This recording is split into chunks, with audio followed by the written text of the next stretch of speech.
नीतीश और तेजस्वी यादव को चिराग पासवान ने एक झटके में गेम से कर दिया आउट। जी आप बिल्कुल सही सुन रहे हैं और ये रातों रात हुआ है। अचानक से चिराग पासवान के उस बयान ने सरगर्मी बढ़ा दी है और आपने देखा होगा कि नीतीश कुमार और तेजस्वी यादव दोनों ही बहुत एग्रेसिव राजनीति कर रहे थे, चुनाव प्रचार कर रहे थे और इस बीच में जो कुछ भी हुआ है वो आपके नज़रों के सामने है। चिराग पासवान का ये बयान तब आया है जब चुनाव के प्रथम चरण के मतदान हो चुके हैं और मतदान में बम्पर वोटिंग हुई है। फिर देखा जाए तो पिछले 2 चुनाव से ज़्यादा लोगों ने इस चुनाव में आगे बढ़ कर के वोटिंग किया है कोरोना काल के बावजूद। चिराग पासवान का कहना है कि ये वोटिंग नीतीश असंभव के लिए किया गया है और दूसरी तरफ तेजस्वी यादव से भी लोग इत्तेफाक नहीं रखते हैं। आने वाले सरकार लोजपा और भाजपा की बनेगी और ये तय है। उन्होंने इस पर कई तर्क भी दिए हैं। उनका कहना है कि आखिर किस आधार पर नीतीश कुमार को चुना जा सकता है, जिस व्यक्ति ने 15 साल तक भाजपा के लाख चाहते हुए केंद्र से लगातार 6 सालों से सहयोग मिल रहा है, उसके बावजूद भी बिहार में विकास की अब तक शुरुआत नहीं हो पाई है। ऐसी स्थिति में नीतीश कुमार ने बिहार को बर्बाद कर दिया है और असंभव है नीतीश कुमार का आना। वहीं दूसरी तरफ उन्होंने साफ तौर पे कहा है कि तेजस्वी यादव भी जो पिछले उनके कार्य हैं उसको लेकर के, उनके माता पिता के शासन को लेकर के आज भी लोगों के जहन में डर बैठा हुआ है।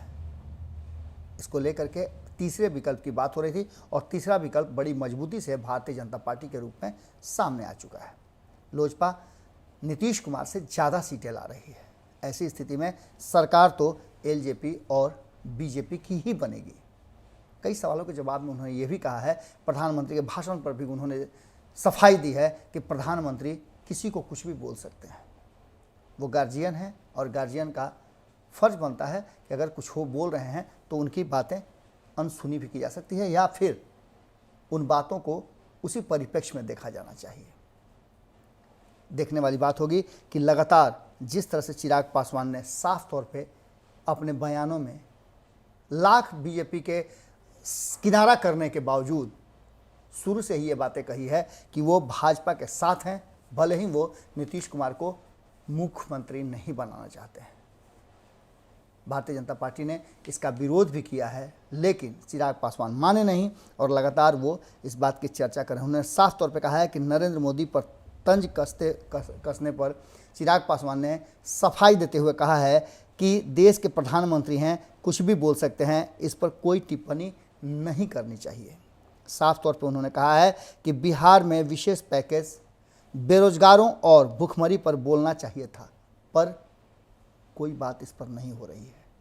अब स्थिति है कि लोगों को उम्मीद थी कि इस पर निश्चित रूप से बोलेंगे हमारे मुख्यमंत्री, लेकिन अपनी नाकामियों को कभी कोई बोलता है?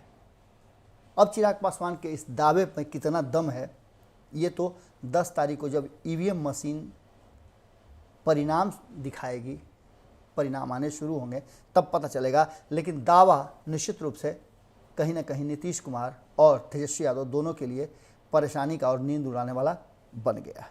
जुड़े रहें भारत लाइव के साथ, खबरों का सिलसिला लगातार जारी है। नमस्कार। बढ़ाएं अपना कदम सक्सेस की ओर शिखर करियर इंस्टीट्यूट के साथ। शिखर करियर इंस्टीट्यूट पूर्वी भारत में एकमात्र कोचिंग संस्थान जो एक्सक्लूसिवली है मेडिकल एंट्रेंस एग्जाम के लिए।